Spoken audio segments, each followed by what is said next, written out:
Bennett these three questions before they make any crucial decisions. But if you don't make decisions, you're going to stay right where you are. We are all map makers. We are in a time of transition. If we're going to change, we have to change the direction that we're going. Our planet needs leaders who know where they want to go. When we change the direction we're going, then we want to make sure we're going in the right direction. Leaders who can see the big picture. Because if we're not, we're going to either go backwards or we're going to stay where we are. Recognizing the psychological and the spiritual shifts and changes that need to be made, often from the inside to the outside. To be able to shape your future, you have to be willing and able to change your paradigm. Complex journeys require navigation. The path to the truth is one such journey. This is your GPS. Hairstyling services provided by J.D. Edwards Salon and Spa, Palmdale Shopping Plaza, Madera Street. Accessories provided by Chevette Williamson Jewelry. Standout jewelry for standout women.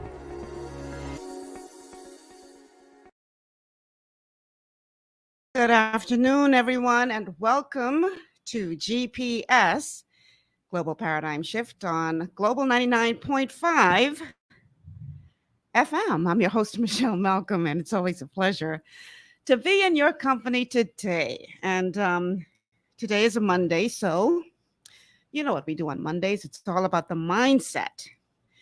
And I am calling this show today, Are You as Tough as a Toddler? Now, what do I mean by that? Well, according to statistics, when a baby is learning how to walk, a baby can fall up to 17 times, not per day, not per week, but per hour. 17 times per hour is the average amount of time that it takes, well, the average times, I should say, that babies fall when they're learning how to walk. 17 times per hour. Now, I want you to imagine what would have happened to our civilization if after, say, the third, fourth, fifth, say 10th time the baby fell. The baby decided, you know what? I am tired of falling on my bum. This is no fun. Clearly, walking is not something for me, because if this was something for me, I wouldn't be falling so many times. So with that being said, I don't think that I'm going to try to walk anymore because it's just too hard. Because it's not pleasant every time I fall on my bum. It's embarrassing. It's discouraging. And maybe this is just not God's will for me. And I'm saying all of this because this is what we do as adults. We try to do something and we fail at it, may fall, may have an embarrassing failure. You know, but I say embarrassing based on how you perceive other people seeing you. And we as adults make a decision after a couple of times trying at something and not succeeding that maybe this just isn't for me. Maybe, I just bit off more than I could chew. Maybe I should try something else, or maybe I should not try anything at all, because clearly I am not capable of doing anything. This is the reality that many of us face as adults, where, Pastor Miles Monroe used to say, the graveyard is the richest place on earth because in it lies all of the hopes and dreams and aspirations, inventions that were never invented, songs that were never written, books that were never written, movies that were never made. Why? Because some adult may have had some kind of setback and decided, I'm not trying anymore. So my show today is called, Are You as Tough as a Toddler? Because thank God, toddlers don't give up. They are relentless. When they are ready to start walking, they don't care how many times they fall. 17 an hour, so what? I'm getting back up again. And I'm going to continue to try until I can walk. So today we are talking about the mindset of a winner, the winner's mindset. And we're talking again, how tough are you? Are you as tough as a toddler? And I am going to have someone as my guest today who has had an experience of not doing as well as she would have wanted to in her first attempt at something. And she could have easily at that time, decided, boy, this was not a good experience. I don't want to go through this again. So I'm never going to try this ever again. Well, luckily for all of us, she didn't decide that. And she took some time and she worked on herself and she decided to give it a try again, to go at it again. And the second time around, she had success. And I dare say that the second time around is going to be, just from my observation, a tremendous success, not just for her, but for the entire nation, I believe. It's going to benefit from the success of this young lady. So the young lady of which I speak is none other than Miss Bahamas World, Sienna Evans. And Sienna is going to be my special guest on this show today. And this is perhaps going to be the last time that I get to do this with Sienna, because as of Sunday coming, she is going to be hopping on a plane to head back to Puerto Rico to continue what she started last December, to finish what she started, I should say, last December. She's going to be participating in the finale of the Miss World pageant. She is the reigning Miss Bahamas. And she performed so exceptionally well. They had, I think, about 100 contestants competing in the pageant last year. And then, unfortunately, there was a COVID outbreak, and they had to put the pageant on hold, and it was postponed. Like the day of the finale, they announced that they were going to postpone the show because they couldn't continue with so many contestants and others, staff members coming down with COVID. And so it was postponed. Now the finale is set for March 16th. She leaves on Sunday. March 16th is next week, Wednesday. And I have a funny feeling that this young lady is going to make history for the Bahamas. I can leave that right there. I hope so. Sienna Evans, now, I think I don't know what is open. Something is open that you open. What is it? Talk to me. I can't hear you. Can you hear me now? Okay, so he's telling me it's on your side, Sienna, so I'm not sure what's happening. Why are we getting that bad feedback? I had several You had a couple of things open. Yes, but can you hear me now? I can hear you perfectly. Welcome to GPS. Thank you so much for having me again. I had such an amazing time on this show the first time, and I'm so happy to be here again. And thank you for the introduction. That was really incredible. Thank you so much. So we're going to be talking about the winner's mindset today, and we're going to be talking about some of the things that winners do that makes them winners. Because truth be told, everybody experiences failure in life. If you don't experience some kind of failure in life, then you have not lived. So we have to talk about how to make that failure work for you. Because what happens is a lot of people have a setback, have a disappointment, have a failure, and they allow it to work against them as opposed to working for them. Yes. So let's use your example. And throughout the show, I'm going to be playing clips. I found a really great interview with the late Kobe Bryant. If you know anything about Kobe Bryant, hate him, love him, or in between, you knew one thing: he had a winner's mindset. It was all about the win for him, Yes, and sir. his work ethic and everything else that he put into what he did was a testament of that. But I want to start with your example first. Because you first competed in the Miss Bahamas pageant back in 2015. You were only 17 years old, Yes. and you came really close to winning that pageant. I have to tell you, as the organizer, as the president of the Miss Bahamas organization, you were on track to win that pageant that night. And then you didn't do so well, and you ended up first runner up. And I know that was very disappointing for you. How did you manage that disappointment and not allow it to stop you from trying to achieve again? For me, it was really something that I accepted as, the reason I didn't win was because I wasn't prepared to win. And I'm someone who really believes that everything happens for a reason, and I really believe in God's timing when it comes to things that happen to you in your life. And so, although I was very enthusiastic and I was very confident in myself, that night I did not win because I was not prepared to take on the role at the time.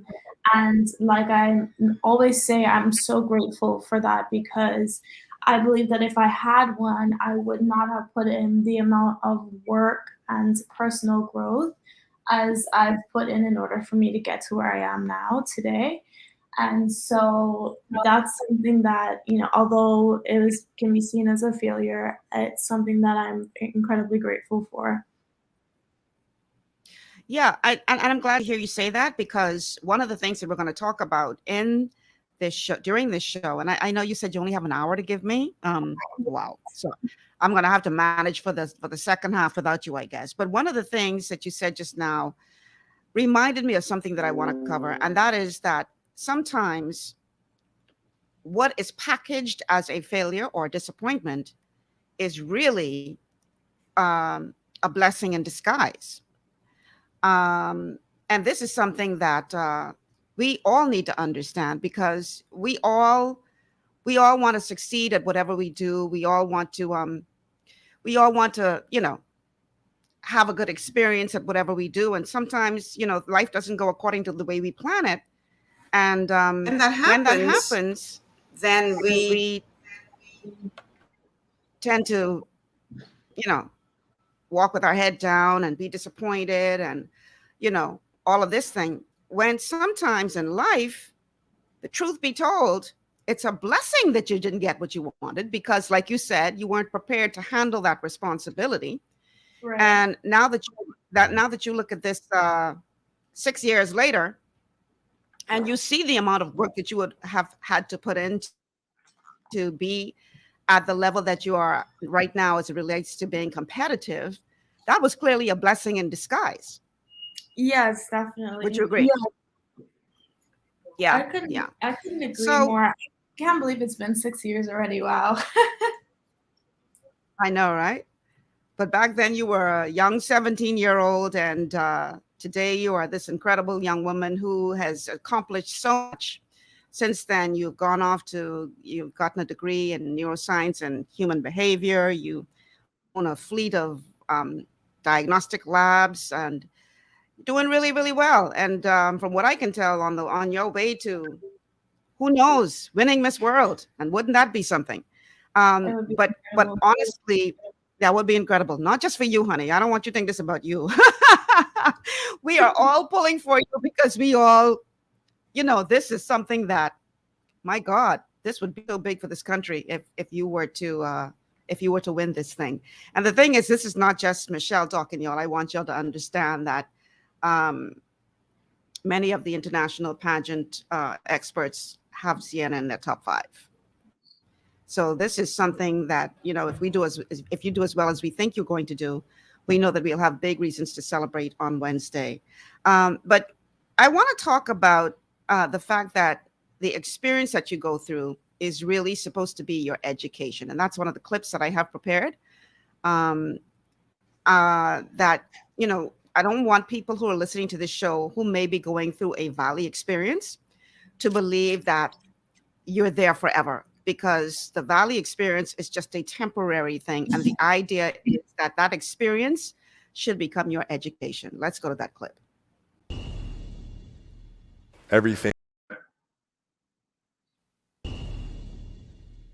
Everything was done to try to learn how to become a better basketball player. Everything. And so when you have that point of view, then literally the world becomes your life. Okay, that was the wrong clip, but I'll go ahead and play the right one. One thing I know about life is a guarantee. Change is inevitable. As much as you like to be in your comfort zone, as much as you like to be stable, as much as you like to control your environment, the reality is everything changes. If you're doing real good, at some point, something bad's gonna happen in your life. Mistakes are gonna happen. Make a million mistakes. Just quit wasting your energy making the same mistakes. You have to make a decision that I will learn from this thing. You can win. You should win, and you will win if you just keep coming. You keep getting after it. You keep doing one more. Look, life is going to throw some serious blows. It's going to throw you some serious obstacles. You have to learn to turn and look at every obstacle as an opportunity. Every experience is my education.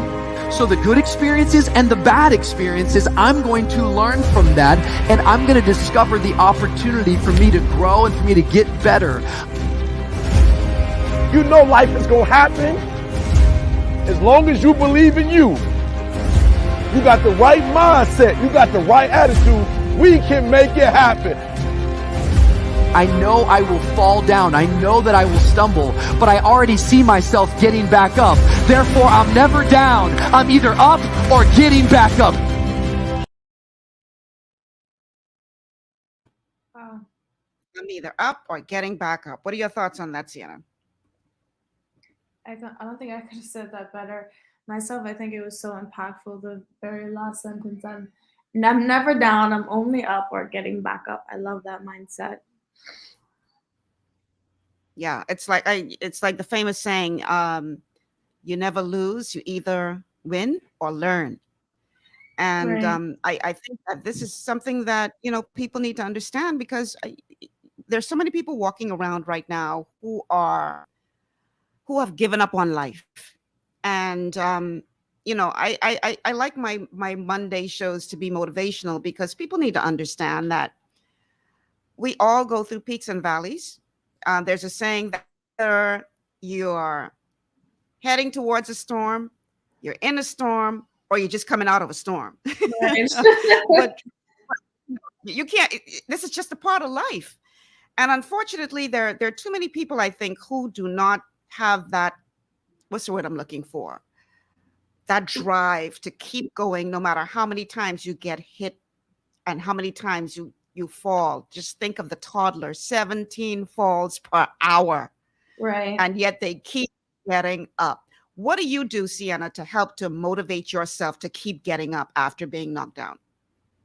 I think for myself, one thing that is important to remember is that a lot of the obstacles that we face, they only set us up to go in the right direction and refocus our attention to really go in the right place. So I never look at anything as a stop sign. Typically, I look at things as proceed with caution. If I get, knocked down, or if I experience or if I'm going through a period where I lack motivation, it's really important to remember what your end goal is and why you started in the beginning, and understand that, what you estimate or you think your journey is going to be, typically it ends up being 2 or 3 times as long and as difficult as what you expect. And that's something that you have to keep in mind when you start your journey for anything. So for me, I've always been called very resilient. My parents always like to raise their kids as being very resilient, and so I think resilience is something that everyone should definitely practice and understand that life does come with obstacles. For sure. How do you do that though? What did your parents do to teach that to you and your siblings? I think with with us, because we each moved around a lot. I was in a military family growing up, so lived in several countries and moved to different schools, and so it was very difficult for us to adapt to a lot of different environments and different people and cultures. But one thing that they really instilled in me was the importance of remaining authentic and really true to who you are, and understanding that if you have a goal, no matter what your goal is or no matter what it takes to get there, you must commit to win and commit to achieve that goal. And so when you understand that, yes, you will experience failures, yes, you will have days when you're not motivated or sort of lose sight to what you want in life, it's very important to remain true to, who you are and always keep those goals in mind. So I think that's very important when it comes to, building resilient kids. Now, I mean, in addition to just regular, childhood concerns, you had another issue that you were dealing with, and that is that you were bullied a lot because of what I'm now going to coin as strange beauty, where Yes. where the very things that are celebrated about you are the very things that were that caused kids that kids felt they could bully you about. So you Right. had to overcome even the stress of bullying as well. And so were there times when that experience sort of chipped away at what your parents tried to instill in you, or was it a situation where the messaging that they gave you was so strong that it helped you to overcome the bullying? Well, obviously for me, it was something that it did damage my self-esteem. It did damage the way that I looked at myself. However, it's a learning process. It's not something that happens overnight. Obviously, the first time that somebody says something negative to you, especially being a young girl, about your looks or the way that you speak or where you come from, or maybe you don't fit in, it's going to damage you. But what's important is to remember that, or to really learn that the words that people say, you have control about how you react to it. And so that was always a very important lesson to me. And so obviously as a young girl, getting into her own self, understanding and trying to find her own beauty within herself, because this is something that all young women and men deal with growing up. So, it's difficult dealing with it. However, I was blessed to have the support and to have the people and the positive words around me to help me understand that bullying and, negative things said to you by other people or mean comments, they say more about the other person saying them than it does about who you are. And that's really important to remember. Yeah, it's so important for parents, especially, I think, to instill that in their children, because if you don't have that foundation, getting through that kind of experience can be extremely difficult, especially at such a young age. Because, like you said, even though you had that reinforcement, it still impacted you, to some degree. And so this is important. I think parents need to understand the role that you have to play to always reassure your children, because you can't protect them from the outside world forever. They are going to face somebody or some situation where their mettle is going to be tested, and you have to, if you haven't put the work in to make sure that they are prepared for that, then those kids are in for a long haul. So we're going to take a quick break, and then when we come back, we're going to continue the conversation with Miss World Bahamas, Sienna Evans. We're talking about, are you as tough as a toddler? Do you have the winner's mindset? We'll have more after these words from our sponsors. Understanding your microbiome, also known as your gut ecosystem, can change everything you thought you knew about nutrition, digestion, immunity. Understanding your microbiome, also known as your gut ecosystem, can change everything you thought you knew about nutrition, digestion, immunity, and metabolism. Keeping your gut ecosystem healthy and balanced is essential. Ultimate Microbiome by Longevity was specifically formulated to optimize this ecosystem. It provides the advanced support your gut needs through prebiotic, probiotic, and postbiotic supplementation. Our unique blend of probiotics includes Lactobacillus and Plantarum, healthy bacteria that can help prevent harmful bacteria from taking over your gut.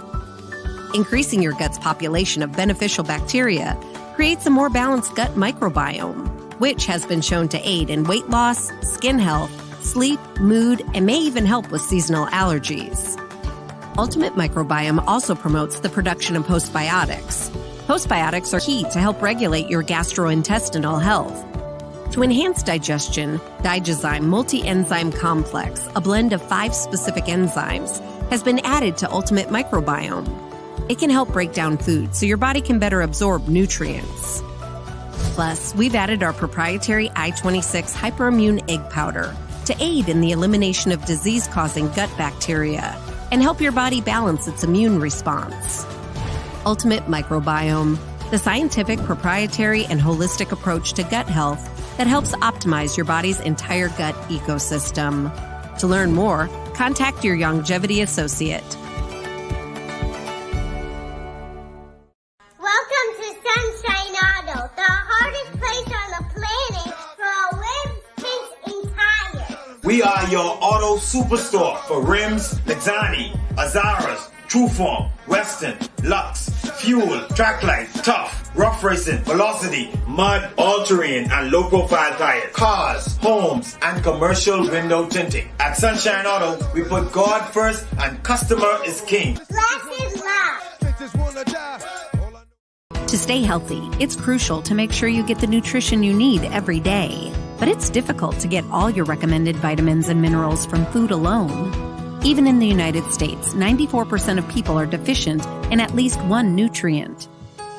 Beyond Tangy Tangerine 2.0 by Longevity is a simple, convenient, and affordable way to help your body get the essential nutrients it needs.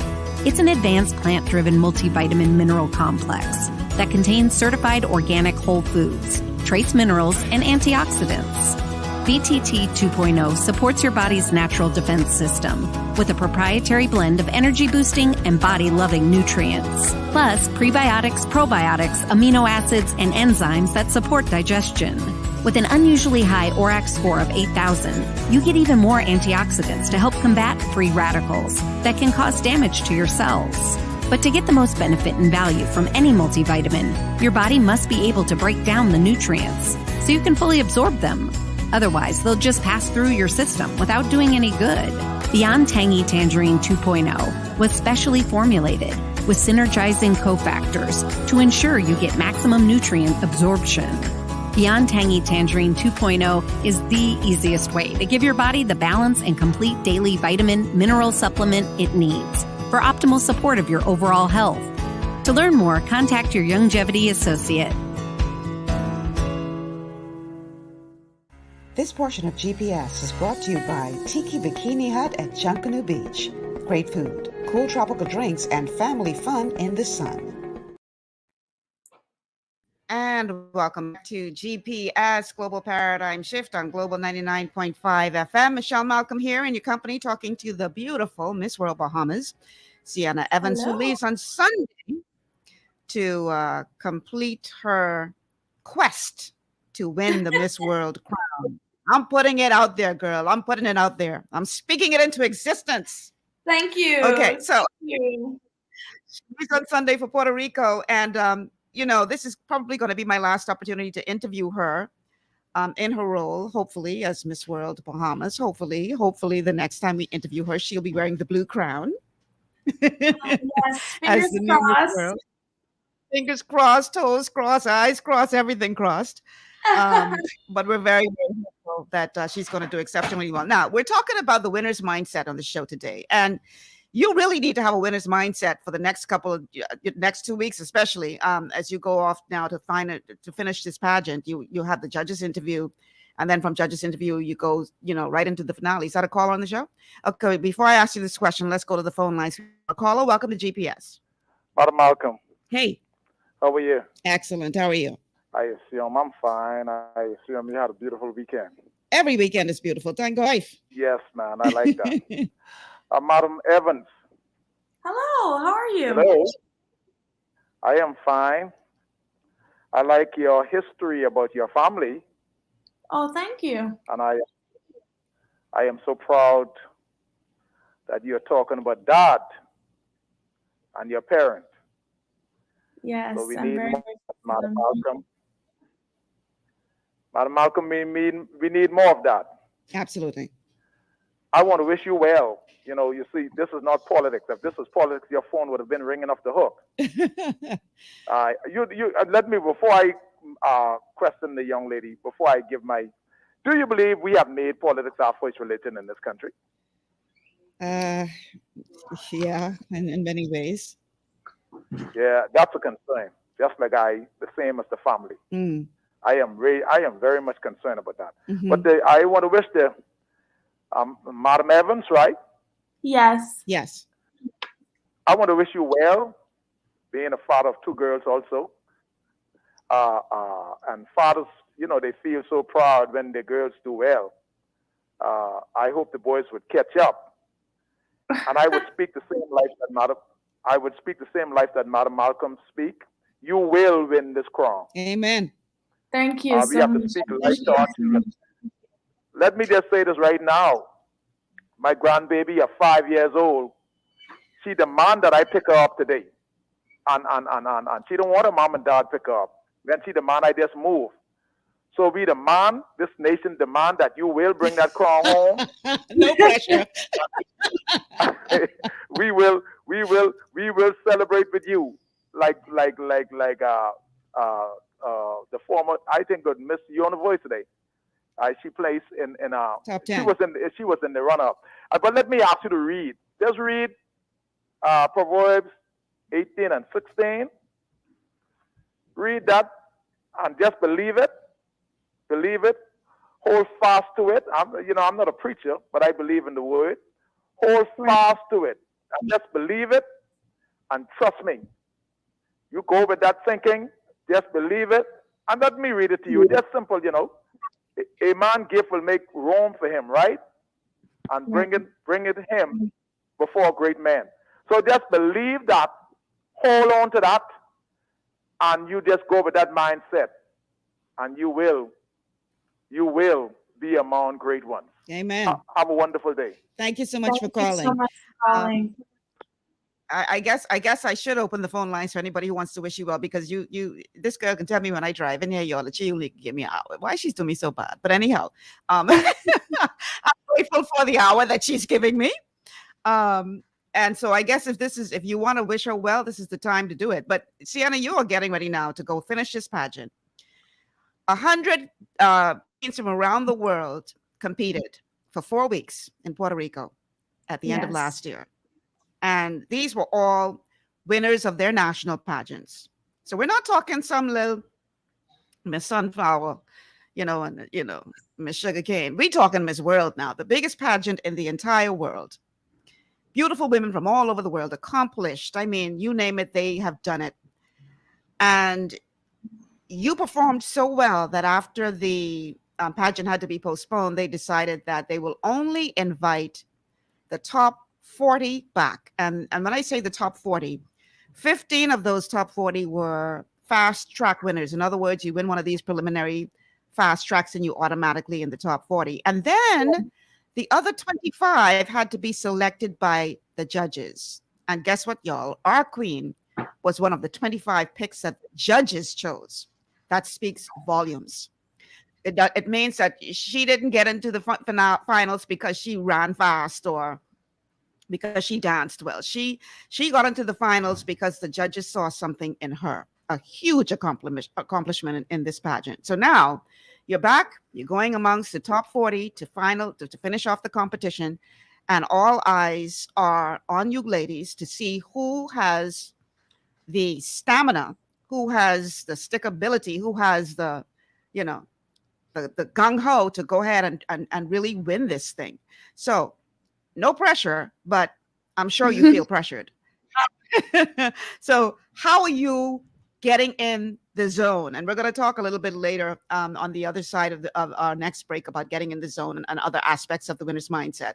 But what are you doing to because I'm sure that break, you were already in the zone, and then you're off for a couple of months. Now you have to get your mind back in the game again. What are you doing to get back in the zone to make sure that you go back to Puerto Rico with a winner's mindset? Right. So for me, a lot of it is just trying to keep up that momentum.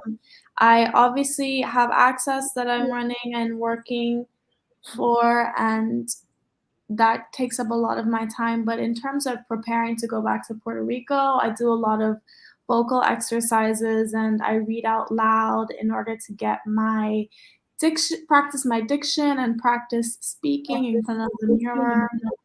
I've been really trying to make sure that my skin stays clear and I don't gain any weight, but mostly just enjoying my time and keeping a positive mindset and really being present and in the moment. It is such an incredible opportunity that I have that I am so grateful for. When I describe being at Miss World, it's really an opportunity where you're amongst some of the most incredible women you'll ever meet in your entire life. And I was just so grateful to be there and be amongst them. And then to be called back, I was so proud. I was speechless that I'm able to represent my country on this international stage and international level. And so most of it is really just me being grateful and keeping in the moment, staying present, and appreciating every second of it. So if you win this competition, or should I say when you win this competition, your life is going to completely change. And you're talking now about next level. The thing is, when you're competing in a competition like a Miss Bahamas, you are, from the moment the young ladies come into our system, we tell them, listen now, this is a different ball game, because now all of a sudden you're a public figure. Right. So you can't continue to be who, just be, you are now, everything that you do will be magnified, good or bad, because you are now a public figure. And so we always teach young ladies in our system, you're always being judged. Everything you do is going to be scrutinized. So keep that in mind, that little girls are watching you. People are watching you now. Now you're talking Miss World. That's like ultimate next level. So how are you preparing yourself for the possibility that you could go from being a local celebrity to someone who has gotten a lot of attention being in the pageant to the ultimate celebrity as Miss World? Because for those of you who aren't familiar with pageantry, Miss World is a huge deal. I mean, people like Chopra and Halle Berry and I could name, oh gosh, so many others who got their start at Miss World. It's a really big deal. And if and when you win Miss World, this will change your life. How are you prepared, or how are you preparing yourself to face that next level of, being under scrutiny and the pressure of being in the international public eye? Right. So luckily for me, I don't really have to change my personality or my daily habits a lot to adhere to the role of Miss Bahamas or Miss World. And that's that makes it a lot easier. I intend on really using the opportunity to become the most impactful and influential Miss World that I possibly can. It is, when we look at our time on Earth and what we can possibly do with our time and our gifts and our talents and our skills, being in a position or being in a role like Miss World, you have so much more impact and such a greater reach. So many more people listen to you. Your voice is heard across the entire world. And so for me, it would just be an incredible opportunity for me to touch as many lives positively as I can. And so in my daily life, I always implore people to practice gratitude, be happy, commit an act of kindness. And I mean, even those small things are things that we can do to make the world a better place, right? But using my platform through Beauty with a Purpose to really try to bring affordable healthcare to the Bahamas and potentially to the world, that would really be, such an incredible opportunity for me. And it would really fulfill my life's goal and my life's purpose to leave my mark on as many people as I possibly can. And so I'm so excited to have the opportunity to be able to do that. And just for the record, for those of you listening, Beauty with a Purpose is a competition within the Miss World competition where national winners from around the world are required to submit some kind of project of them giving back to society, or doing some good work, some community service. And Sienna's project was providing free testing for COVID to persons in need, and also offering free counseling services. And through an app that it's called Safe Space, which is an app that she's created with her team that allows people from within the comfort of their home to have access to professionals around the world who can counsel them and get them through difficult periods. And her Beauty with a Purpose project was named a semifinalist in that competition, which is humongous. So that means that out of 100 contestants, her project would have made top 20. That is really very impressive. And now, just to show that this was not just something that she did for the pageant, your company just recently signed an agreement with the government of the Bahamas that is now really enabling you to provide access to the masses. Tell us more about that. Yes, so this is something that I haven't spoken about publicly yet, but however, there has been a press release. But I am so grateful for the opportunity for my company to offer free COVID testing through the Bahamian government. This is something that we have been speaking about for a long time, and our team has worked tirelessly to be able to create an entity that is able to support that. COVID is really, it has put a huge strain on the entire world. And unfortunately, a lot of countries mandate that you be COVID tested. And so it's a financial burden that a lot of people are not able to really afford. And so I'm so happy to be able to provide free COVID testing to all Bahamian citizens. So that's, a huge milestone that I am so happy that we were able to accomplish. I didn't realize that I thought that because the press release had gone out that you had already spoken to this publicly. I didn't realize that I hope I didn't put it out there before I was supposed to. Yes. It's out there. It's in the public. It's just that I personally haven't spoken on it publicly yet. Okay. But we had. Okay. Right. So congratulations on that. Oh, thank you so much. Congratulations. Thank you. Appreciate it. So again, it goes back to having a winner's mindset, because the thing is, if you don't believe that you can achieve something, then you definitely are going to be right. And if you believe that you can achieve something, then you're definitely going to be right. The thing is, it really begins with your mindset. And you have to have the attitude, and I want you to prepare the next clip, Jason. You have to have the attitude of being relentless. You can't give up so easily whenever you are faced with a difficulty. Let's go to clip number 2. Stop wasting valuable time. Stop wasting valuable time. Knowing that if we begin to live our lives as if each day were our last, our lives will take on a whole new meaning. You're going to be relentless, that you're going to keep coming, that you're like a dripping faucet. You're like those waves hitting the rock.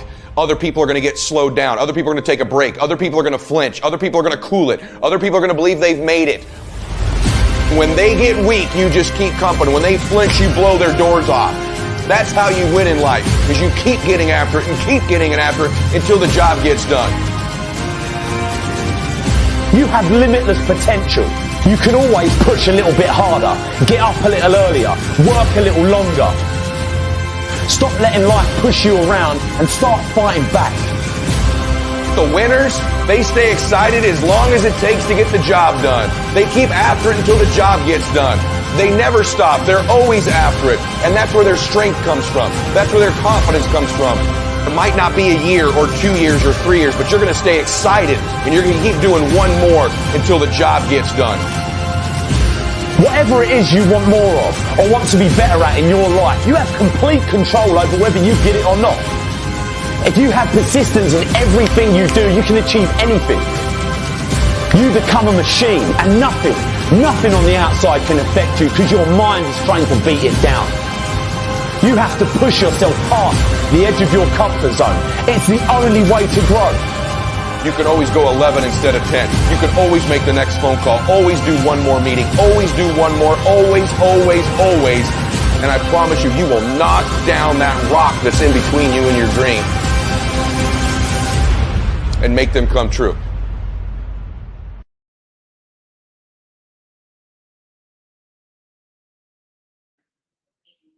So, Sienna, you ready to knock down that rock?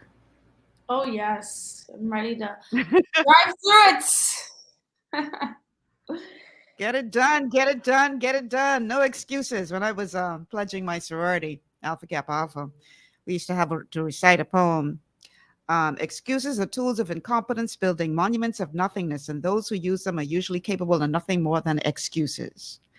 Oh, wow. Something along those lines. It was 40-something years ago. But the key is that one of the things that I learned through pledging is that no matter how impossible the task seemed, our big sisters weren't trying to hear any excuses. We could not go back to them with an excuse as to why we couldn't get it done. No matter how ridiculous it seemed what they asked us to do, figure out a way to get it done. And this is how winners become winners, because you do not allow a circumstance to throw you off track to the point where you're going to give up. There is no such thing as quit. There is no such thing as giving up. There is no such thing as, I don't know how to do this. Figure it out.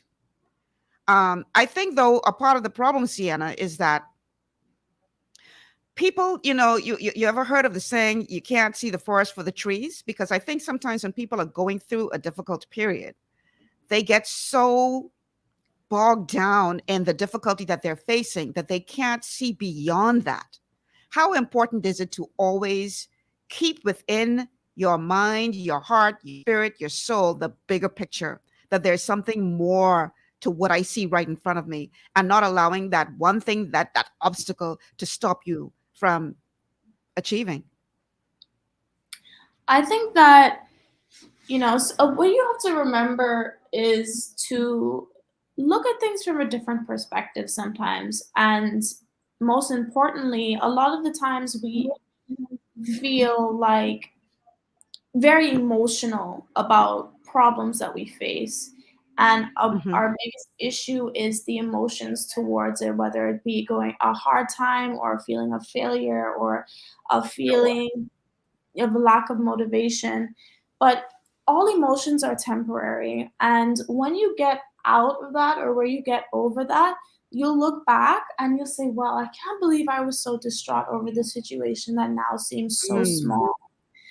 And so, right, you really have to change your perspective and understand that time, when you allow yourself and you give a situation just a little bit of time, a little bit of space, and look at it from a different view or a different angle, the situation can become so small and minuscule in comparison to, how strong you are. But that all comes from your own mental strength and emotional strength and emotional intelligence as well. So remember, give things time. and understand that, not everything lasts forever, especially not bad times. Yeah, good stuff. And that leads me to my next question, because so many people in our country right now are going through a really very hard time. The economy is perhaps the worst it's been in God knows how long. It's really bad out there. We were talking about it. We had a function this past weekend that the members of the Miss Bahamas organization attended in support of one of our um, directors, and we were talking about how difficult it is out there for so many people. People are hurting, don't know where the next meal is coming from, out of work for so long, and a lot of people have lost hope.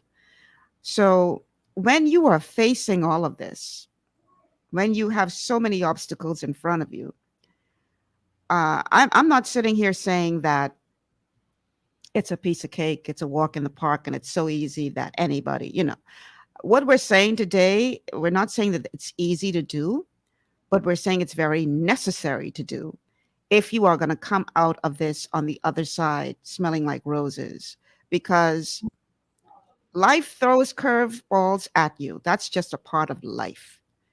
And you have to be able to respond in such a way that you look beyond what is immediately in front of you. Um, you have to be careful not to make a permanent decision based on a temporary problem. What are your thoughts on that, Sienna? I totally agree, especially the last part of making, you know, I read a lot of philosophy, and one of my favorite philosophical sayings is never make any decisions or speak to anyone out of anger, because when Mm. you're angry, sometimes you can say things that harm people permanently, and you really can't take your words back or your actions back either. But what's important to also remember is that it's okay even if you're going through a hard time, whether it be financially or you're going through a hard time with a relationship or at your job, in your career, academically, it's okay. It is normal and natural for us to feel challenges. It's normal for us to feel emotions, even negative emotions. And when you feel them, it's important to process them and understand that, okay, it's okay for me to feel hurt by the situation. It's okay for me to feel scared about the situation. It's okay for me to feel like I failed at something that I didn't achieve or I wanted to achieve. All of those are natural things. It's not outside of what we're all capable of feeling and what we all feel in a normal life process as people and as individuals. So it's, like I said about perspective, it's really good to look at your problems from a different perspective, as well as to really remember that nothing in life is permanent except for, Mhm. decisions, obviously, but that are made out of anger. But and then just understand that it's okay, even to go through bad times. I want to take that a step further. You shouldn't make decisions out of anger, and neither should you make decisions out of fear. Because the thing with fear is it always makes things seem worse than they actually are. We're facing a situation, and we have some really very good imaginations, come up with the worst scenarios that could possibly happen and worry ourselves to death. And 9 times out of 10, uh, it's never as bad as we're making it out to be. So with you're saying about anger, but I think the same thing also applies to fear. You should never make a decision out of fear, because chances Right. are it's going to be the wrong one. So, Sienna, I know you have to leave to go do something as you prepare for, departure on Sunday. Yes. Um, so this will probably be the last time that my audience gets to hear from you as Miss World Bahamas. I'm putting it out there. So, your final thoughts on this whole idea of the mindset of a winner, because we know that you are a winner, regardless of what happens on the 16th of March. You are a winner, my dear. You have already made us so incredibly proud, and I just have a feeling. I have a feeling that it's going to be a good night on March 16th. And So your final thoughts as you prepare now to go finish the job in Puerto Rico. So what I do want to leave you guys with is a very ingenious quote by Winston Churchill, and it says that success consists of going from failure to failure without loss of enthusiasm. And when you're talking about achieving a goal or doing something in life or winning anything, you have to just keep up that enthusiasm, keep up that motivation, and understand that regardless does not matter what it is, you can achieve it and you will achieve it if you keep looking, if you keep trying. So that's what I want to leave you guys with today. Thank you so much, Michelle, for having me on the show. I really appreciate it. I always enjoy our conversations. And I want to just send everyone lots of love out there and hope everyone has a great day today. Well, we're so proud of you, Sienna, and we know that you're going to do very, very well. And Godspeed. I talking to you like I ain't gonna never talk to you no more again in life. Hey, I know. Okay, so Michelle Malcolm, the talk show host, may not get to speak to you again until after March 16th, but Michelle Malcolm, the president of the Miss Bahamas organization, will be speaking to you, obviously. But thank you so much, Sienna, for being here today. I appreciate the time. And on behalf of Eager Nation, I want to wish you Godspeed in Puerto Rico. We know that you are going to make us even more proud than you already have. And I know that God has some amazing things in store for you. You are a blessed child. Oh, thank you so much for having me. Have a great day. All righty. Take care. Drive safe. All right. That was Sienna Evans, Miss World Bahamas. And she's off to go do a fitting for her arrival outfit for Puerto Rico. Because, child, we ain't playing with this.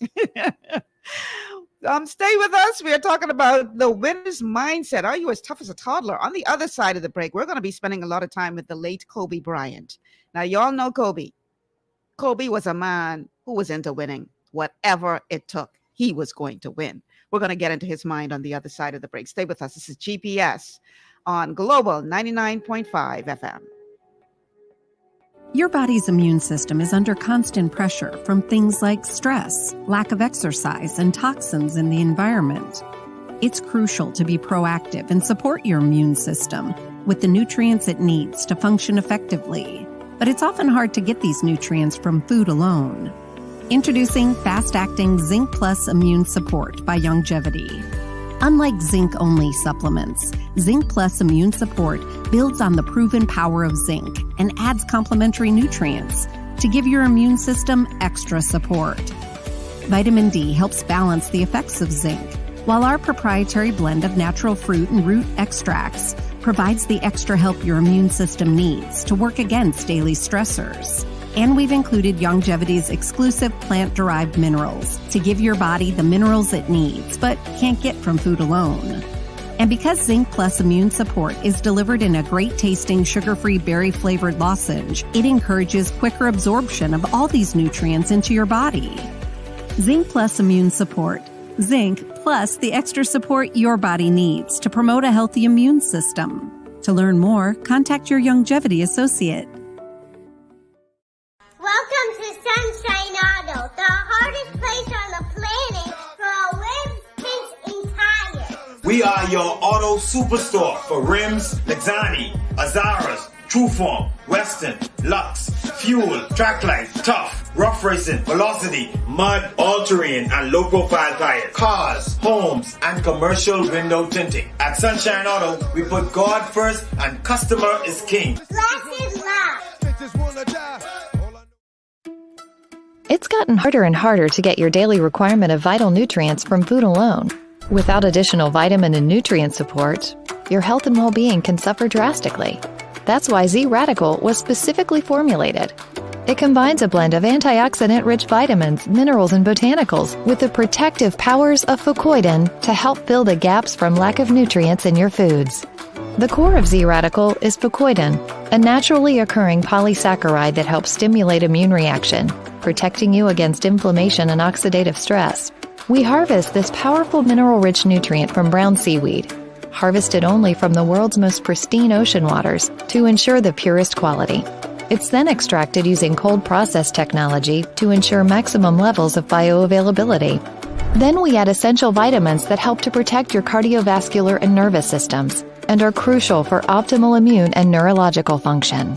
Z-Radical also includes a proprietary blend of delicious antioxidant-rich fruits and berries. This great-tasting combination helps your body combat free radical imbalances that can contribute to a variety of degenerative conditions like arthritis and heart disease. Z-Radical. Experience the power of fucoidan with antioxidant-rich berries, 8 essential vitamins, and more to provide you with potent health benefits. To learn more, contact your Longevity associate.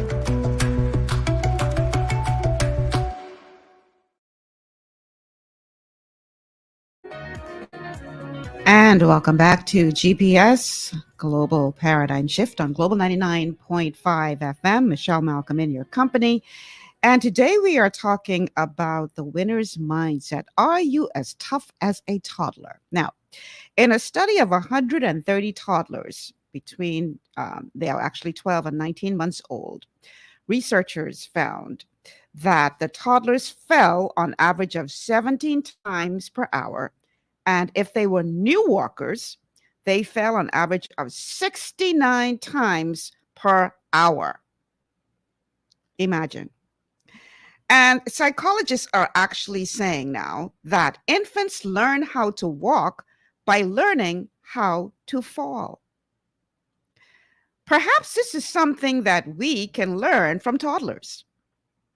Perhaps we need to understand that in order for us to learn how to walk and run and fly and succeed in life, there are going to be some falls. And it's our job not to allow those falls to stop us from achieving. So we're going to be talking about that for the next hour. The winner's mindset. Are you as tough as a toddler? And I'm going to be playing some clips from Kobe Bryant, who, as you know, during his tenure in the NBA, was extremely competitive, did whatever he needed to do to win. And we're going to be talking about that in a minute, but we have a caller on the line. Caller, welcome to GPS.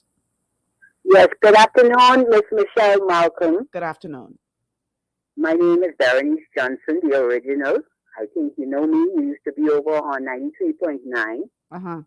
And you ran for mayor and grandstand, and you didn't come to my door to seek my vote. Well, I was somewhat disappointed. You know, there's Even though I 5,000. live in a Bethlehem manger. There's 5,000 people in that constituency. I couldn't get to every single door. I tried. Had you come to Bethlehem manger, you would have been in the House of Assembly. But God wanted you here for this story of a winner in Jesus Christ, God, and the Holy Spirit. Okay. Okay. Let me say good afternoon to my mortal boss, former Prime Minister Hubert Alexander Ingham, God's leader's leader, and an impeccable disciplinarian, deemed the only honest politician in the Bahamas. And I am one who respects him 100%, stand with him, and only Jesus Christ of Nazareth can get between us. Now, Miss Michelle Malcolm, you know I was on all the radio stations. And the reason why is because as a former police, from 1980, we knew that former Prime Minister Hubert Alexander Ingham, he was going to be the Prime Minister. He was then a part of the Progressive Liberal Party. Fast forward. Happy 182 years for the greatest law enforcement agency in the world, Berenice. the Royal Bahamas Police Force. Berenice. I'm getting to what I'm saying. Yes, ma'am. Okay, I guess I don't want you to take us off topic. Okay. Now, financial crimes. See, I have to go straight to it because I don't want what happened to me to happen to anybody else. What does this have to do with what we're talking about today, Berenice? A winner's mindset, because from 2008, I was supposed to have been properly compensated. And the identity theft, I already made my complaints with all the commissioners and everything. So now This is your topic, and it is ideal. That is why I'm calling in, so that people will not give up or give in. Okay. Isn't this in line with what your topic is? Well, I don't want you to go into the details about your case. No, I'm not going to go into details. I am a properly trained police woman, okay? Right. I am only sharing that here in Hay Street, I live, because I was placed as a decoy, I live under the worst conditions. Not one woman has ever come to my assistance. Happy International Women's Day is tomorrow. Now, my point is, it's an open and shut case. And that is one of the reasons, right on the same show, I put it to Minister of National Security about the case. And God has it that he is now Minister of National Security. Berenice, Berenice, yes, what does this have to do with what we are talking about because today? the money shall be coming out, and I don't want nobody to give up or give in, because the system has to be corrected.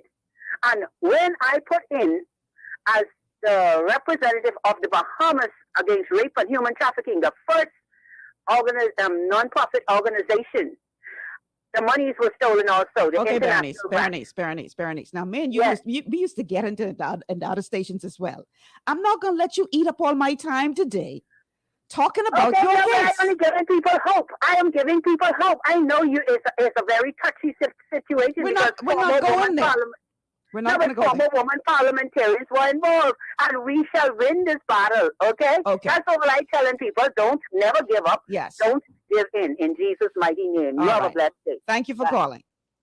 All right.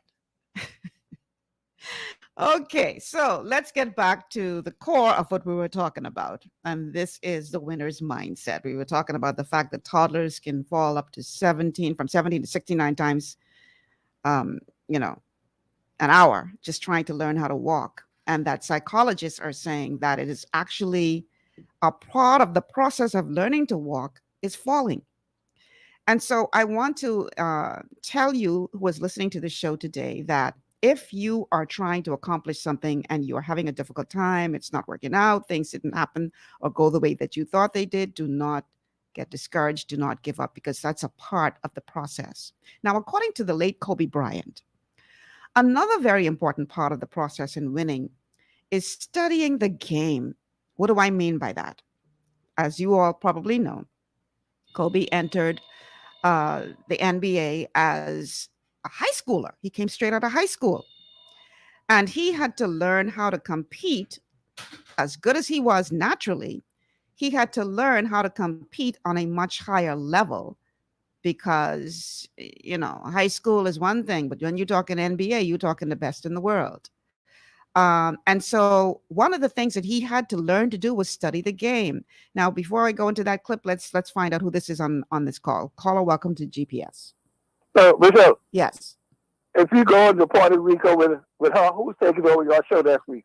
Actually, I was going to talk about that at the end of the show. I'm hoping okay, that I'll read that. I'm hoping that the show will go to Puerto Rico with her. And those of you out there who are business owners, we're looking for sponsors to cover the costs. I'd like to be broadcasting live from Puerto Rico all of next week. But you jumping ahead of me, so stay free. Why is that crazy? Go take up all your time. Yeah, and you trying to take up more.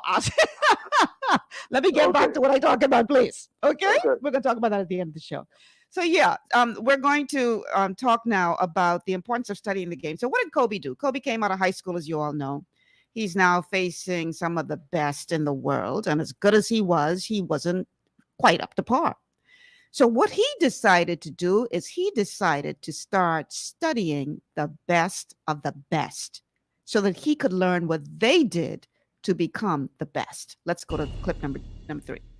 Everything was done to try to learn how to become a better basketball player. Everything. And so when you have that point of view, then literally the world becomes your library to help you to become better at your craft. So because you know what you want, the world's giving you exactly the information you need to become better at it. Because you know what you're looking for. So many guys tell stories about your work ethic. Yeah. What was really your work ethic like, and for how long did you stay disciplined?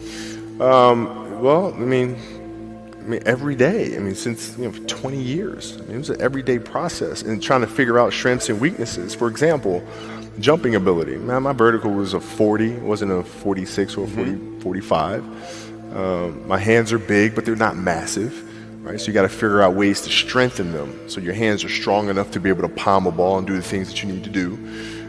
Quickness, I was quick, but not insanely quick. I was fast, but not ridiculously fast, right? So I had to rely on skill a lot more.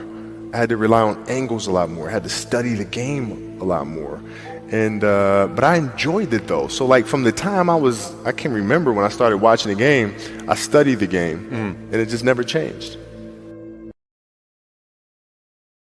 So in another part of that clip, he was talking about how he used to go to what he called Goat Mountain. And those of you who are, familiar with lingo, GOAT, greatest of all time. So he would call a Michael Jordan and a Magic Johnson and a Larry Bird and I think Akeem Olajuwon and at least 3 others that he mentioned, legends in the game.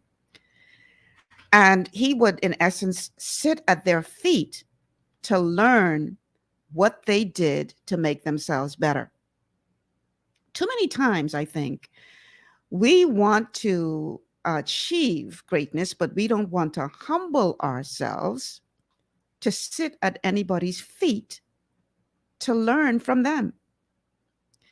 And it's kind of foolish because if you are willing to learn from someone, then the pitfalls that they fell in, you can avoid because you would have decided to humble yourself sufficiently to learn from their mistakes and learn what they would have done to succeed as well.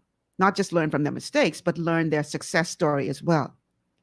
So how many of you are evaluating where you are? How many of you are studying the game to the point where you are looking out for persons who have already achieved what you're trying to achieve and seeking them out, making them your mentors, finding out from them what it is that they have done to make your life easier because you would have followed in their footsteps?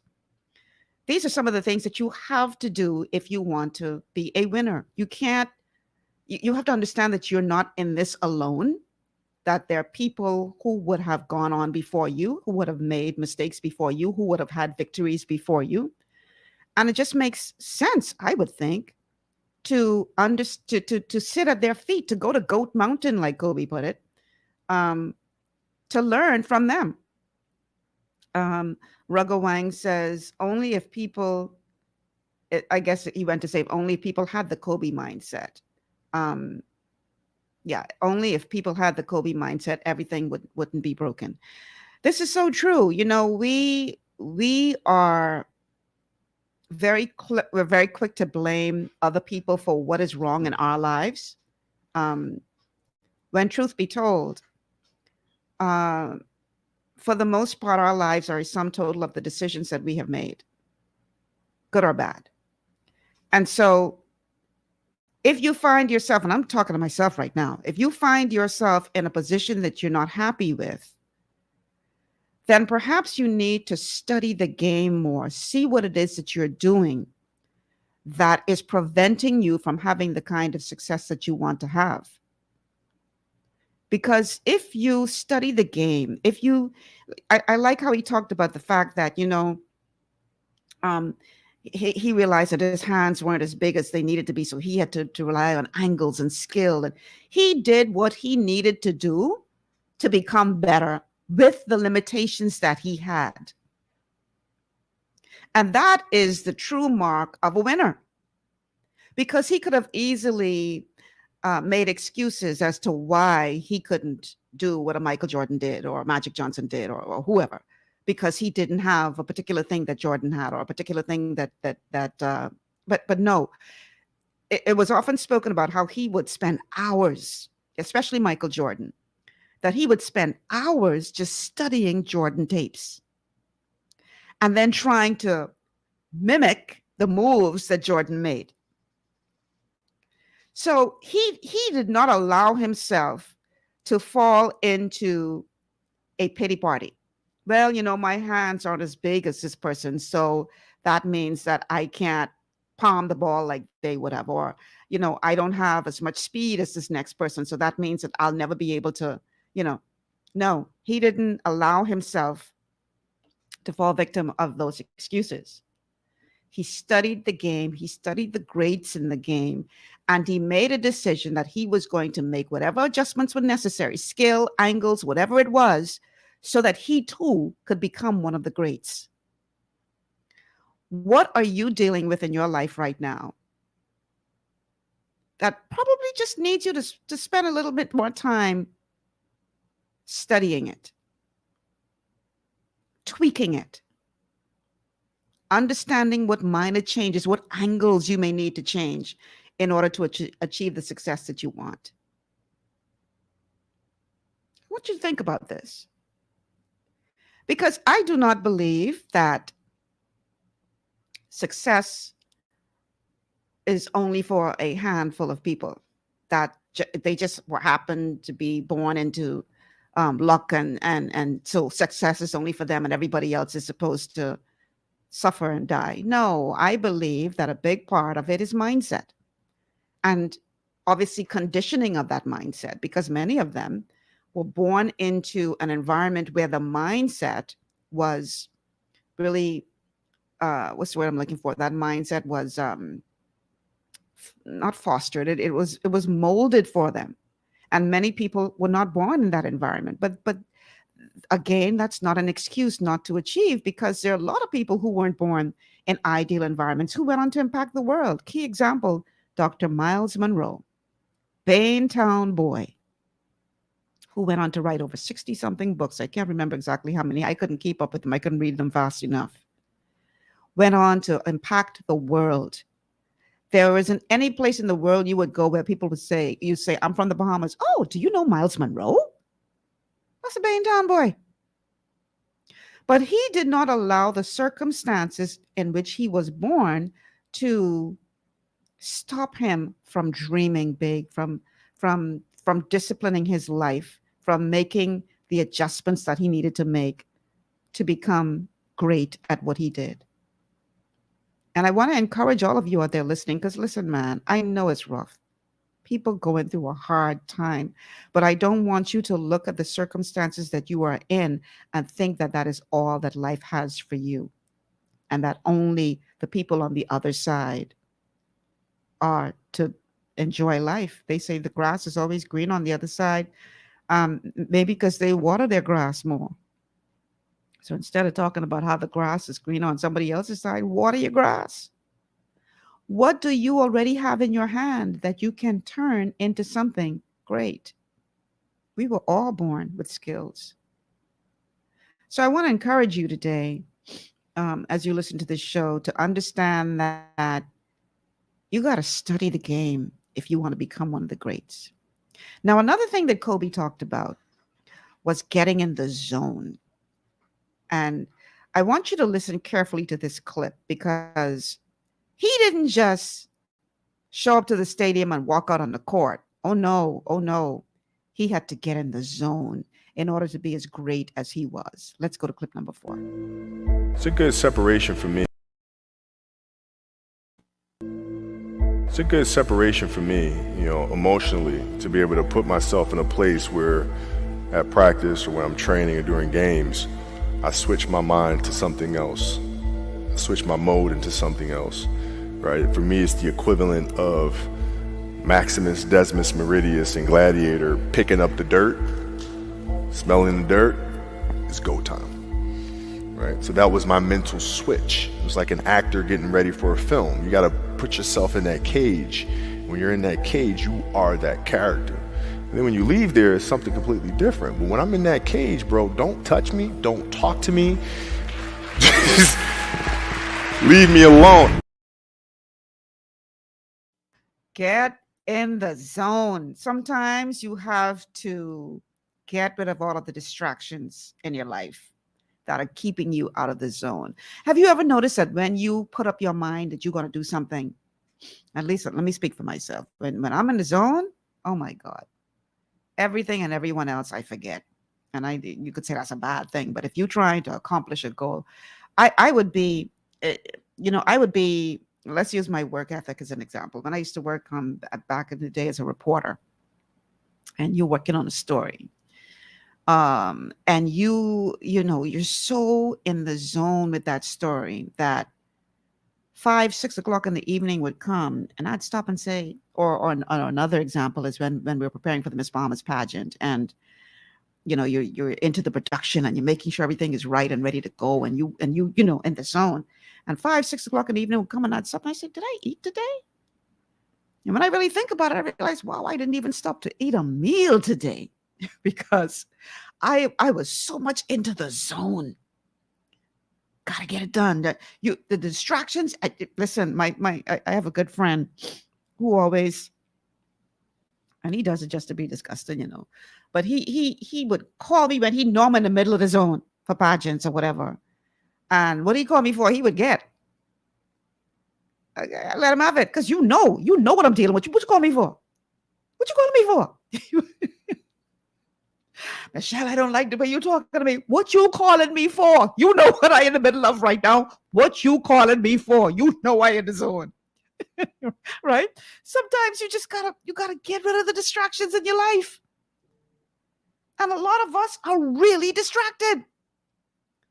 We worry about all kind of trivial foolishness. What really is keeping you away from achieving the success that you're trying to achieve.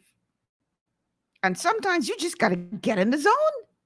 Stop allowing people and circumstances to distract you from doing what you need to do to win.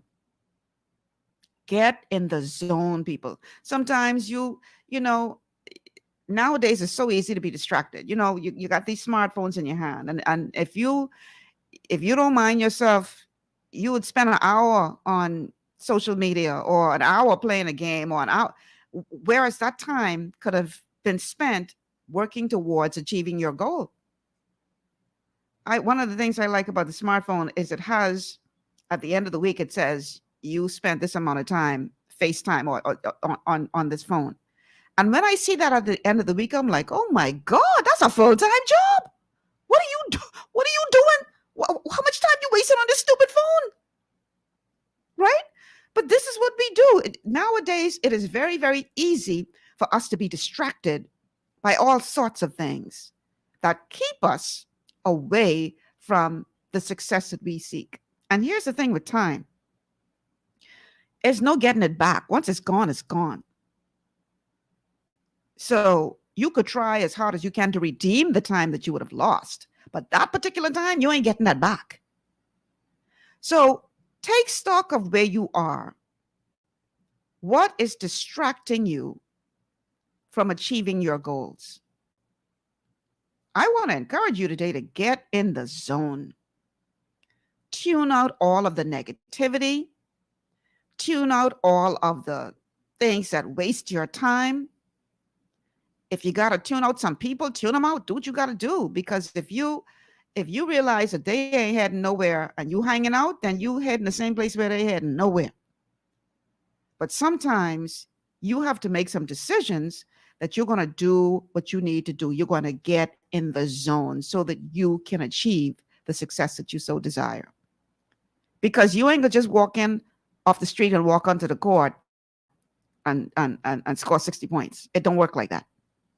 You got to get in the zone. You got to put in the work.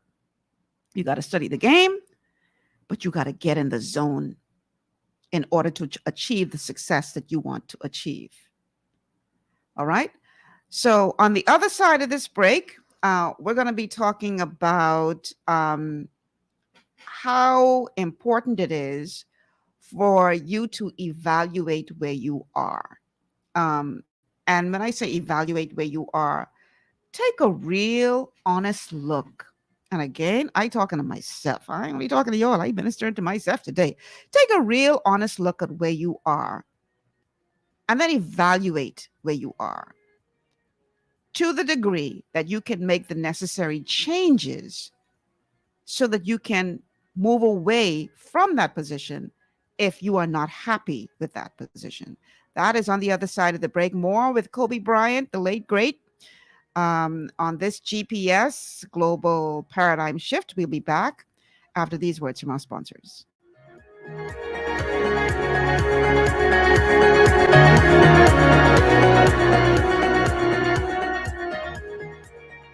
Follow us on all social media.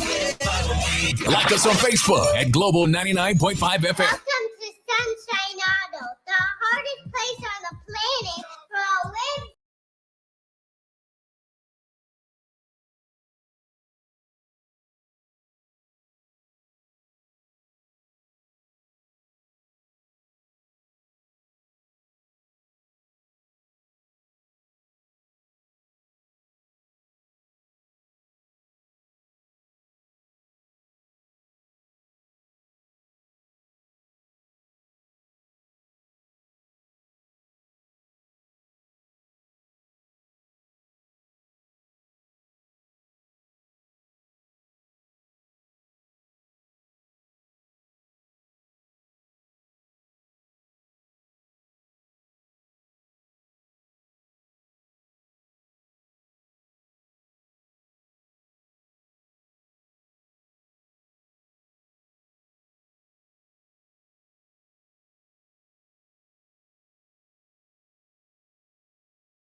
Here, and we are talking today about the winner's mindset. Are you as tough as a toddler? Toddlers fall repeatedly, up to 69 times per hour when they are learning how to walk. But they don't stay on the ground and decide that this ain't for them. I can crawl for the rest of my life because I keep falling. Oh, not those little human beings. They continue to get up again and again and again. And each time they get up and they try again, those little chubby legs get a little stronger. And before you know it, they run around the place getting into everything.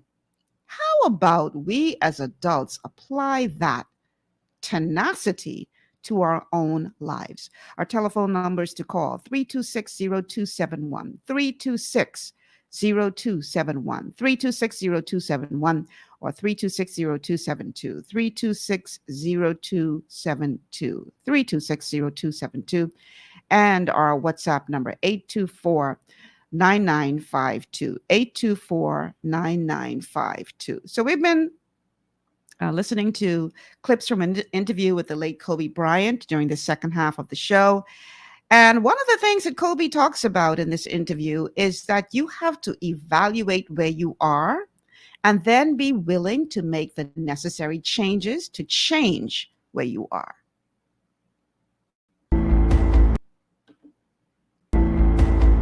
How did you get mentally and emotionally so strong where it doesn't bother you? Well, you know, it's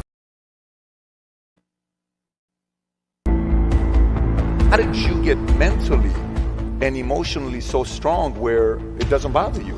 well, you know, it's you got to look at the reality of the situation. You know, like for me, it's not. You know, you kind of got to get over yourself.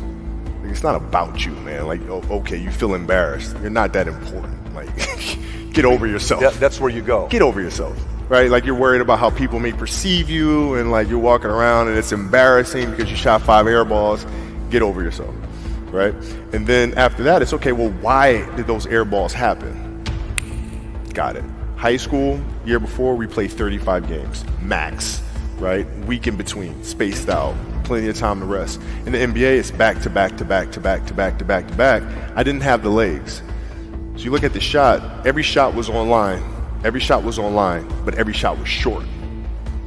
right? I got to get stronger. I got to train differently. The weight training program that I'm doing, I got to tailor it for an 82-game season so that when the playoffs come around, my legs are stronger and that ball gets there.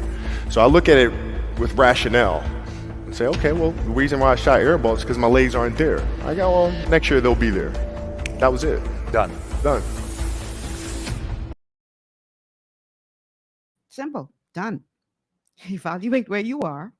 Make the changes that you need to make based on that evaluation. And then you will eventually get to your goal. So, what he was describing, obviously, was his first year in the NBA when he first came. Remember now, he came out of high school. And, as good as he was, he wasn't up to par to compete with the NBA players because he wasn't strong enough. So he worked. He worked on getting stronger. Done. Next year, no problem. He was hitting those free throws. So what are you doing right now that is not serving you in terms of getting you closer to your goal? That could be adjusted if you would just take long enough to evaluate where you are and then make the necessary changes based on that evaluation. And I'm not saying that this is easy, because guess what? One of the hardest things it is to do is to look at yourself and realize that you're messing up, and then be honest with yourself about that and make the changes you need to make, because it is just so much easier to stay in our comfort zone and not do what we need to do to change. Change is the one thing that is constant, but it is the one thing that we fear most, change. And so many of us would prefer to stay in a position of living a life below our privilege,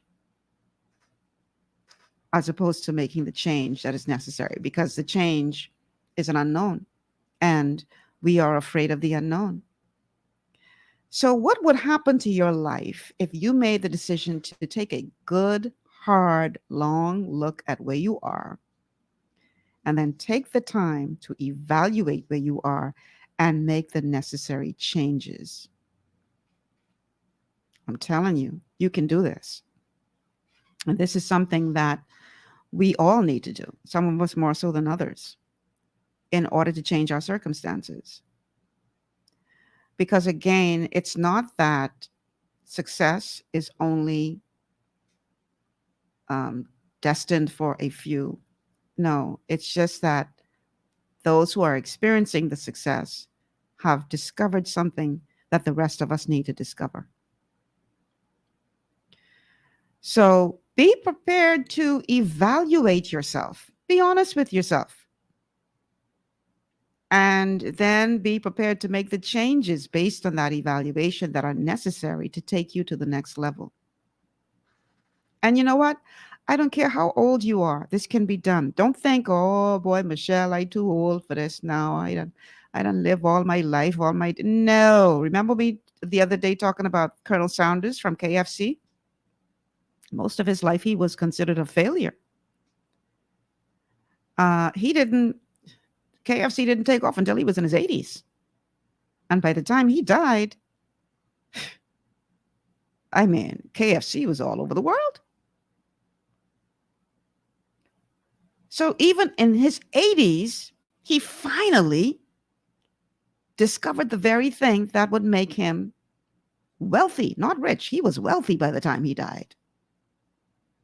What would have happened had he taken a little bit more time earlier on in life to do a real evaluation and then figure out what he needed to do to change? And I don't want you to think that he didn't try stuff. He tried a lot of stuff, but he just kept failing at everything that he tried. But the one thing that he didn't try until he was in his 80s, what if he had evaluated his circumstances a little bit more intently to discover that that very thing, that very skill that he had of making some really good fried chicken would be the thing that would change his life? What are you sitting on? What am I sitting on that could change my life, change your life? Just simple evaluation and being willing to make the necessary changes. And I'm not saying it's easy, y'all, but it is necessary if we are going to get to the next level. Now, you heard us talking about Kobe's work ethic. His work ethic was legendary. He would spend hours in the gym outside of a game working on his skills. He would spend hours watching the likes of Jordan and Magic and Bird and others, trying to learn what they did and mimic what they did so that he could be as good or better than they were. He spent hours, and not only did he spend hours watching videos, but he also saw time with his mentors. I remember during his funeral, Jordan, behind tears, was saying how, Kobe, almost at the beginning, Kobe was like a pest to him because he just wouldn't stop calling him, and so he said, it got to be like, oh God, Kobe again, but he realized that this kid was so hungry. He wanted so badly to be one of the greats that he tolerated him because he realized that this was coming from a place of just eagerness to be great, his love for the game. And eventually he became very, very close with Kobe. Kobe became like a little brother to him. But in this next clip, Kobe's going to be talking about the importance of finding the right mentors in your life. Before we go to the clip, let's take the call, if that is a caller for the show. He's going to be talking about the importance of finding the right mentors, that relationship with the right mentors, and obviously the importance of a strong work ethic. Because no matter how talented you are, if you don't put in the work, then chances are you're not going to go as far as you can go. Some people rely on their talent alone, and it gets them pretty far, but you got to put in the work. Okay, so let's go to the next clip with Kobe talking about mentors and work ethic. Were there some names that you looked at and says, these three guys are as crazy as I am? At the time, I deal with what I've referred to as Goat Mountain. I went to Goat Mountain, and I talked to Magic, Michael, Bird, Hakeem Olajuwon, Jerry West, Oscar Robinson, Bill Russell. So I would talk to them. What did you do? What were your experiences? Michael in particular, he's become my big brother. He's been my big brother since I first came in the league. And what was that process like? So I went to them and started understanding the ins and outs of the game and how they approach things and their level of detail and obsessiveness, and that's what I did.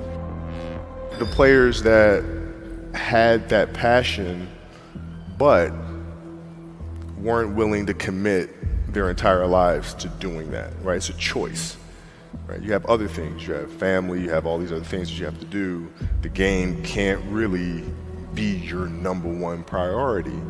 And so I was just looking at that like, man, this is gonna be fun.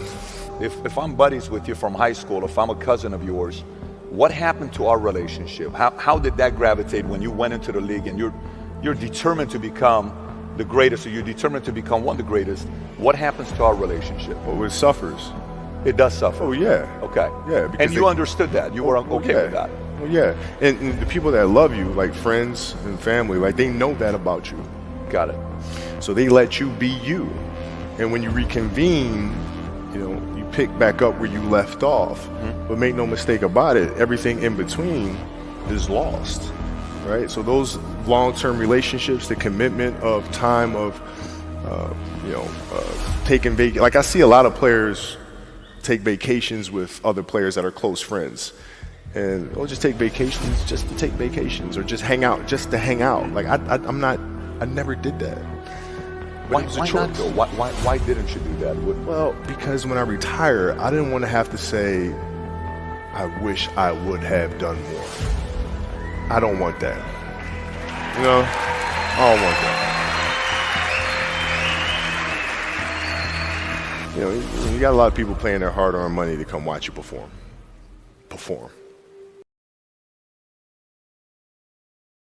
I thought that was so powerful.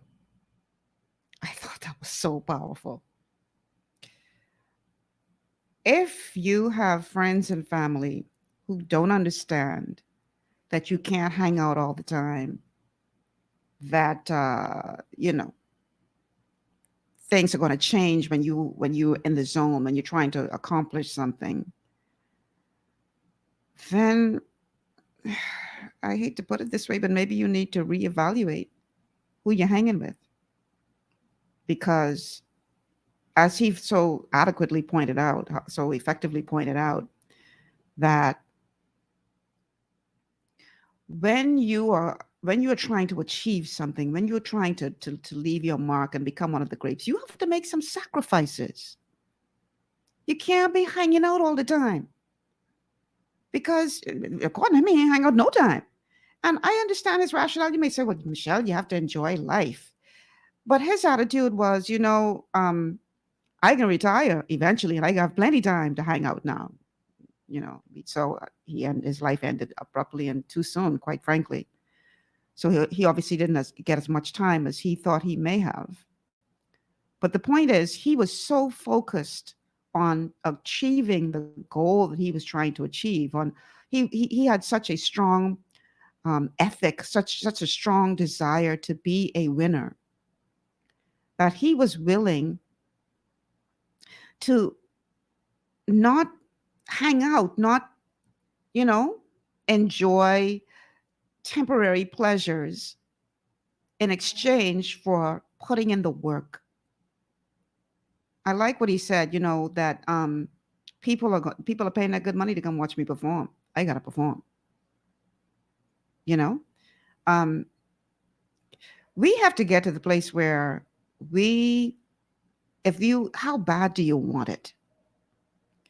This reminds me of a story that Socrates once told about a young man who went to see a guru to find out the secret of success. And so the guru says to him, the wise man says, you really want to know what is the secret of success? And he said, yes. And he says, okay, meet me by the lake tomorrow morning. And so the young man says, okay. And so he meets him by the lake the next morning. And the guru takes his hand and he starts walking him into the water. Okay, this is a bit odd, but okay, this guy is a success, so I want what he has, so I'm gonna continue to go along with this, the guy's thinking to himself, the young man. And they kept going further and further and further into the lake until the water is up to his neck. And now he's wondering, okay, what is happening here? And then the wise man grabs him and pushes his head under the water and holds him there. And clearly he starts gasping. I mean, he can't breathe. His head is being held under the water. And the wise man holds him there just long enough. He's just about to pass out, and then he finally pulls him up. And he takes a big gasp of air. And he says, why did you do that? And the wise man says to him, when I was holding your head under the water, what is the one thing you wanted the most? And he says, I wanted air. I wanted to breathe. And so the wise man says to him, until you get to the point where you want success as much as you wanted to breathe, as much as you wanted air, while I was holding your head under the water, you will not have success. Now, that's just another way of putting what Kobe just said in that clip. How bad do you want it?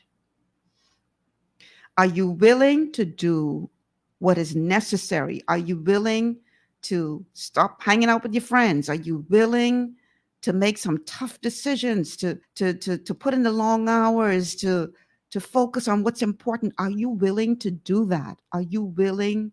Do you want success as much as you want to breathe, need to breathe? That's where we have to get to, people. where I'm not going to allow anything or anyone to stop me from doing what it needs to be done to achieve the success that I so desire. I need this like I need to breathe. We all have within us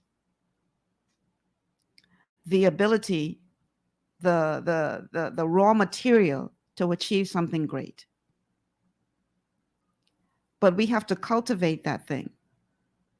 We have to pull it out.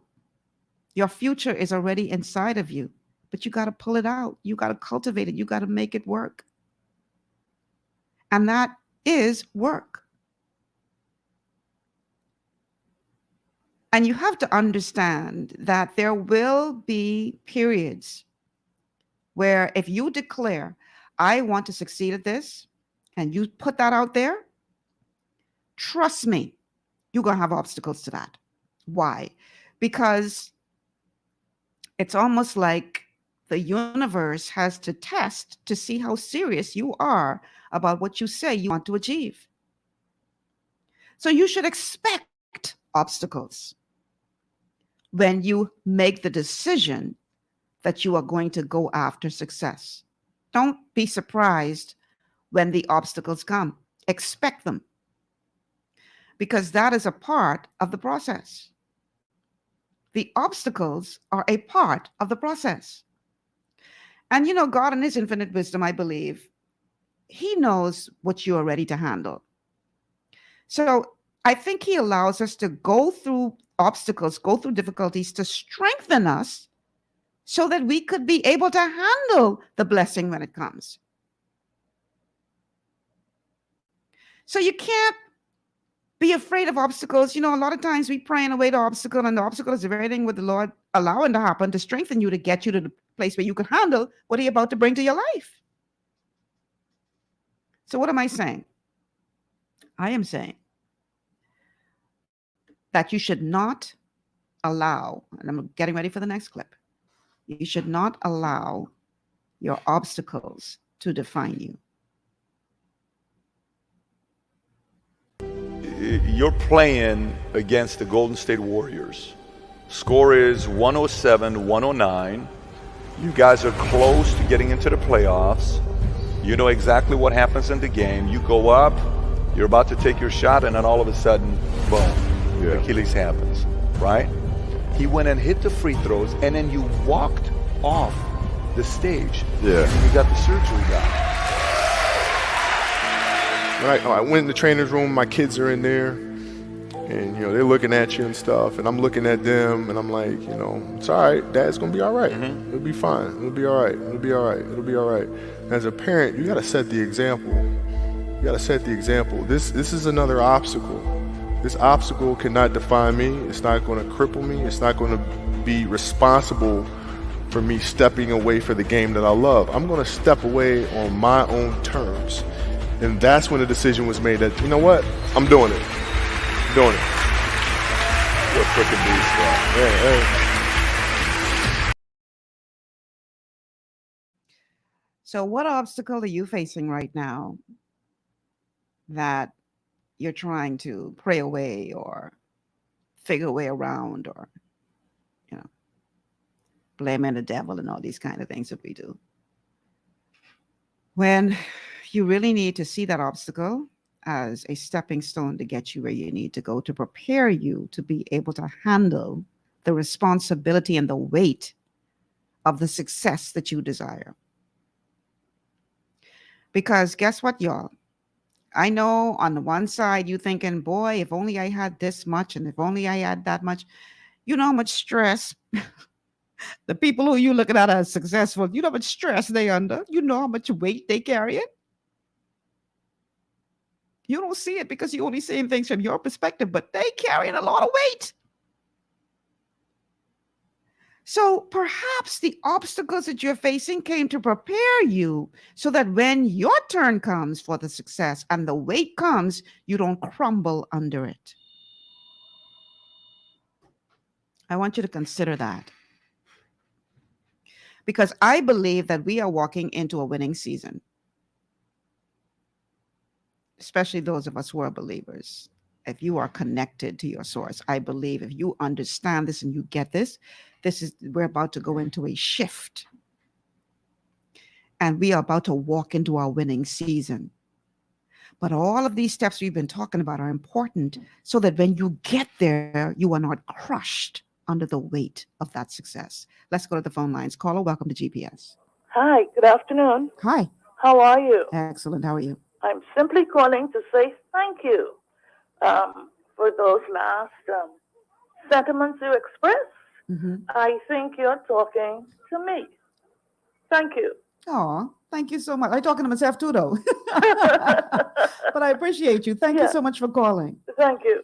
I really hope people that you get out of this something because, I believe, like I said, I honestly believe that we are getting ready for a great wealth transfer and that we're getting ready to walk into our season of success. But I don't want you to think for 1 second that that's going to be a bed of roses and a walk in the park. That coming with some heavy responsibility, heavy weight. And if you can't handle what you're going through now to get you there, how in the world you going to be able to withstand that weight? So don't run from the obstacles. Don't run from them. Because oftentimes, the building blocks that you need to get you ready for that next level are those very obstacles that you're going through. You got to go through it. You got to be tested. You got to be tested. Sometimes you got to go through some fire. You got to go through some wilderness experiences. I'm going to end with this. This many years ago, I was going through a very, very difficult time. And I was kind of feeling a bit down. And somebody sent this to me that really ministered to me. And this is going to be specifically for believers. This gentleman was talking about how in their Bible study, they were studying about the refiner's fire.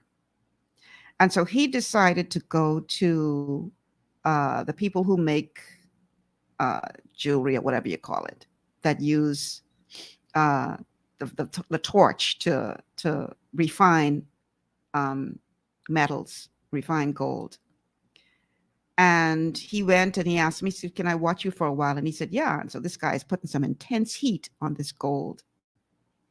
And so he said, why are you putting so much heat on the gold? And he says, well, this is the part of the purification process because the heat pulls out all of the impurities out of the gold. So what is left behind after we would have subjected it to this heat is pure gold. Now, this is the part that really, really ministered to me. He said to him, how do you know when the heat has been on it long enough? It wasn't gold, it was silver, I think, a silversmith. And the silversmith said to him, when I see my reflection in it, then I know that it is pure. I want to encourage you if you're going through, because maybe God is looking for his reflection in us to know that it's time to pull us out of the heat. Do not lose hope. Do not lose faith. Be as tough as a toddler. And even though you may fall, get up again. Face the obstacles head on. Because those very obstacles could be the very thing that will prepare you to handle the success that is just around the corner. Do not give up. Do not make a permanent decision based on a temporary problem. Know that the problem came to pass. It didn't come to stay. And if you will apply all of the principles that we learned in this show today and trust God in the process and understand that it is a process, I promise you that you will get to the other side. I promise you. And then we're going to all celebrate together. That's my time. Y'all, my producer playing music, so he's trying to tell me it's time to go. So I'm Michelle Malcolm. Thanks so much for being a part of the show today.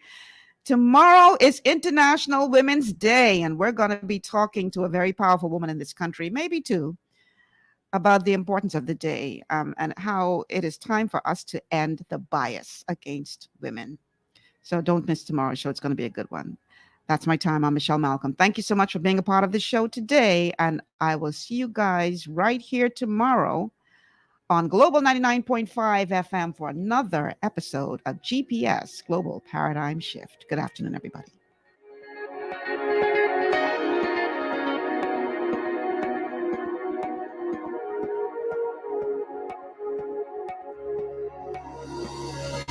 Global 99.5 FM reminds our listeners that the views and opinions expressed on this show are those of the host and guests